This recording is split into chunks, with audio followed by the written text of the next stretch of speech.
brace for his left knee there. He went down really awkward. Lamar comes in for 4th down and 5. Jackson trying to throw for it, and he's got it. Marquise Brown hangs onto the football and scores. This is for 55. And Justin Tucker has done it for Baltimore. Just a little different, guys, than the first time they played in week one. What's going on, everybody? Welcome into First Take. Right. Thank you for being with us. Stephen A. Max, I'm Molly. Guys, let's get right into it. One of the best games of the year. So exciting. Lamar leaves, Cleveland closing the gap, and then Lamar with some late game heroics to get the job done. Stephen A., what did he prove to you last night, Lamar Jackson? Absolutely nothing. He didn't prove anything to me. What were we surprised by? He caught a cramp, he said, came back out, threw that 44-yard touchdown pass to Marquise Brown. Hollywood Brown deserves a lot of credit. But let's face reality. Lamar Jackson was sensational because we saw him do things that no one else can do from the quarterback position when it comes to running the football. And he definitely deserves prop for that. He went 4 for 4 on the final drive. We understand what second to last drive, if I remember correctly. The guy was sensational last night. Please don't get me wrong. But what I saw from Lamar Jackson is what I expect to see. A guy that is electrifying, running the football, and that leaves you standing there in awe by saying to yourself, excuse me, if this brother ever gets to a point where he could be 60%, 70% of himself throwing the football as well as he is at running the football, then this brother would be in the MVP conversation each and every single year for the foreseeable future because he's that electrifying running the football. But in the end, when I see this guy, I do say to myself, excuse me, there was a big chunk of this game where him throwing the football wasn't necessarily there. He wasn't that adroit at it. So in the end, when I look at it, I say Lamar Jackson is that dude. He's electrifying. He's spectacular. We all know he's a game changer, et cetera, et cetera. But are you going to let him run for 124 yards in the postseason? You might not be able to prevent that, but in the event that you force him to throw the football, is he going to be able to do that effectively for you? That still left a question mark for me. What happened to you? What happened to you along the way? Stephen A. Smith.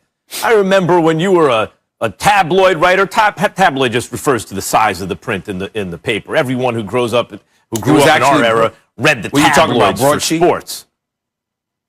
New York Daily News tabloid, Philadelphia Inquirer's broadsheet. Okay. Yeah, right. Oh, excuse me, Philadelphia. I'm referring to the Daily News. The point is, I remember Stephen A. Smith. One of the great things about reading Stephen A. Smith was he saw the big picture. Everyone else is quibbling about the little stuff, and they see the little, and they're missing the big picture. Stephen A. saw the big picture and encapsulated it and spun it forward. Stephen A. Smith coming out here talking about all the little details that actually don't matter today. What matters today, Stephen A., of course Lamar Jackson proved something last night. That was a game with 9 rushing touchdowns. In an era of passing, 9 rushing touchdowns.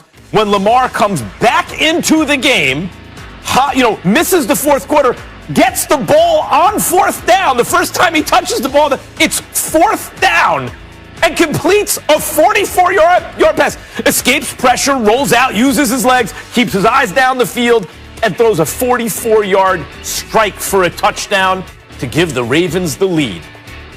And you want to talk about the fact that he did. That's a Willis Reed moment. I know, Stephen A., that this is not the playoffs, but it's a big game. It's a Monday night football game against the Cleveland Browns, who are ascending in the division. Right now, they're in the playoffs, not the Ravens, at least heading into the game. And then, after throwing the 44-yard strike, Baker Mayfield leads them right back down the field. Now, how does a team respond to that? Damn, the other guy just did it. You even saw Baker nodding on the sidelines like, okay, I got to do it. I'm going to get this done. And the maturity and development of Baker, was really on display. And after doing that, was the team demoralized? Oh, there's like a minute to go. Lamar Jackson's got to get us into field goal range. Got a great field goal kicker, but still. 4 completions to get them into field goal range. So you mean to tell me Lamar Jackson, who can't pass when it matters, right? Who can't beat the big team under the spotlight? I've said that. who uses his legs, but can he get it done with his arm? Comes in on 4th down, 4th and 5, throws a 44-yard strike for a touchdown to give you the lead, and then instead of being demoralized, the team obviously is energized by him. 4 completions, you're in field goal range, and you win the game. And today, Stephen A. Smith wants to come out and quibble about the fact that they ran the ball a lot. What happened to you? Well, I'm not quite. Well, first of all, you're not hearing my point, but there's nothing new there. I know it's hard for you to comprehend where I'm coming from because I don't say whoops when I'm wrong and move forward like I never was wrong. I acknowledge it. But here's the reality of the situation. When you look at Lamar Jackson, I will remind you, Max Kellerman, that coming into the playoffs last year, I took the same position that I'm taking now. It was you that was raving about what he had been doing against everybody in the regular season. And I kept telling you, excuse me, when you play the quarterback position, if you're going to make things happen, you've got to be able to throw the football. So everything that I'm going to analyze and dissect about you is going to be based off of that premise, particularly when it's coupled with expectations that precede the season. So coming into the season, we're looking at the Baltimore Ravens. We're predicting they're going to win the AFC North. Obviously, they have fallen off a little bit. The Pittsburgh Steelers surprised everybody. They go out to 11 straight wins to start this season. We see the Baltimore Ravens have some trouble. We know some of it was due to COVID-19 and beyond. We get all of that, but we also saw Lamar Jackson, who suffered real symptoms from COVID-19. We understand it because I think he slept for like 10 straight days, according to the reports and what have you. He was really, really feeling the effects of it. And if we're going to look at Cam Newton and say some residual effects from that might have affected his play, we can definitely surmise that the same could be possible with Lamar Jackson. But in the end, we have 2 postseason losses in as many appearances to fall back on. We have his electrifying running ability, but his inability to throw the football effectively to fall back on. So when I look at him last night and taking the heroics at the late game aside, because we have to acknowledge that that did happen, I'm looking at the vast majority of this game was predicated on his ability to run the football and Baltimore's ability to run the football because they ran for over 230 yards last night against this Cleveland Browns squad. So when I look at it from that perspective, what I'm doing is imagining a defense that could lock in on you in a fashion that forces you to be a thrower. And I'm asking myself, could Lamar Jackson that we see in the regular season deliver that? I'm saying I still haven't seen that yet. And that's what I'm looking at. That's all I'm doing. I'm not taking anything away from the greatness that he obviously has at his disposal. I'm simply saying if he can be this guy come postseason time, we've got a discussion. I don't know if that's possible yet.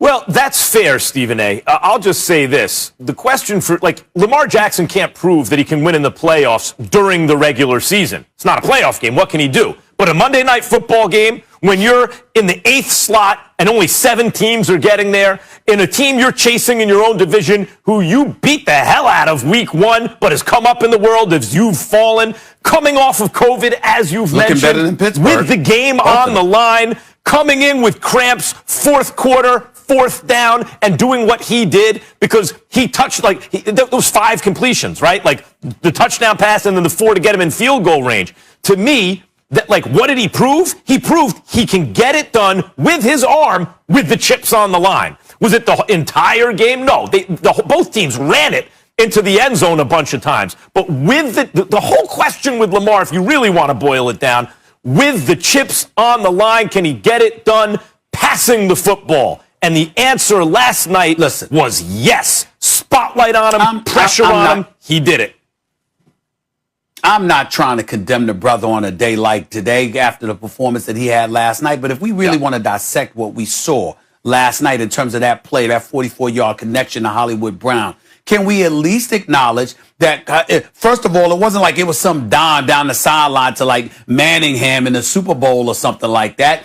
Or Aaron Rodgers throwing it against Dallas, right down the left sideline the way that he did. We're talking about Lamar Jackson and the Baltimore Ravens running for over 230 yards, and then he scrambled to his right, and everybody descended on him because they know how great he can run the football. So he lobs a pass to a wide-open Hollywood Brown in the middle of the field because he runs the ball so effectively. Everybody was collapsing on Lamar Jackson. He deserves credit for it, but let's not act like we saw Patrick Mahomes or Aaron Rodgers or that pass from Eli Manning, that Manningham that took place on that pass. Can we pump the brakes on that just a touch, please? Can we do that?